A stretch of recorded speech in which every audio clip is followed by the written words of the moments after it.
What is up, everybody? Welcome back to the Maths Guy. Today we are looking at how to find the area of a circle when given the diameter. Okay, let's jump into it. Okay, so we have these 4 examples here in front of us, 4 circles, each of which we have been given the diameter of. And to find the area, we're going to use the formula for area, which is pi r squared. So let's break that down and just understand what that is for a moment. So the first part is pi. Pi is the relationship or the ratio between the circumference of a circle and the diameter. And there are a million videos out there that can give you a much better explanation of what pi actually is and how it's calculated. But for now, we just need to understand that it's the connection between the circumference and the diameter, and there is a button on our calculator that's going to give us that number. Or if we don't have a calculator, we can use the abbreviated version, which is 3.14. I say abbreviated because actually pi goes on for many decimal places. So it's quite accepted to use 3.14 if we do not have a calculator. Okay, the second part of our formula is radius. R stands for radius. But as we can see in all of these examples, we don't have the radius, we have the diameter.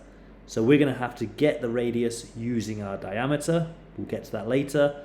Okay, so let's start with question number 1. Question number 1, we're given the diameter of 3 centimeters. So if 3 centimeters is the diameter, which basically means the longest chord across the center of our circle, and radius is half of that measurement, going from the center point to the edge of our circle, the circumference. Therefore, the radius equals diameter divided by 2. So therefore, in this case, our radius equals 3 divided by 2, which is 1.5. So my radius is 1.5 centimeters. Okay, now I can begin to solve. And my formula is pi times 1.5 squared. And then when I plug this into a calculator, I'm going to do the power part first. So I'll do 1.5 squared, and that gives me 2.25. And then I'll do 2.25 times pi, which leaves me with 7.07. Don't forget my units, centimeters squared. Okay, question 2. Question 2, we know that the diameter is 6, therefore we can break that in half to find the radius, which therefore must be 3.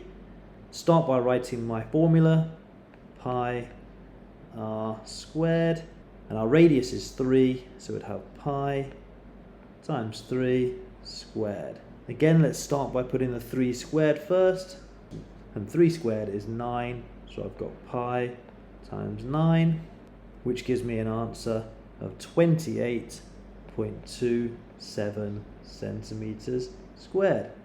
Okay, we're rattling through this now. Let's have a look at question 3. Question 3 is 9 centimeters. So again, let's start with our formula, pi r squared. And we can understand if the diameter is 9, then our radius must be 4.5. So I'd have pi times 4.5 squared. Let's do 4.5 squared. That gives me an answer of 20.25. So I'd have pi times 20.25, which gives me an answer of 63.62 centimeters squared.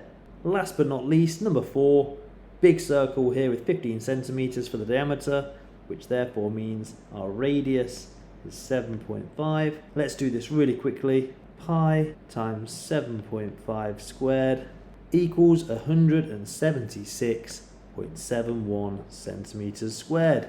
So there you go. That is how to find out the area of a circle when we only have the diameter. Let's look at what to remember. We can calculate the area if we have the radius or the diameter. If we have the diameter, we must cut it in half to find the radius because the formula involves the radius, formula pi r squared. And remember that pi is the ratio between the circumference and the diameter of any circle. Your turn. Have a quick go at working out these 4 questions and put your answers in the comment section. And there you go. Hopefully this video has been helpful for you. If it has, share it with someone else that you think will struggle with this kind of thing. But for now, thank you very much for watching. Peace out.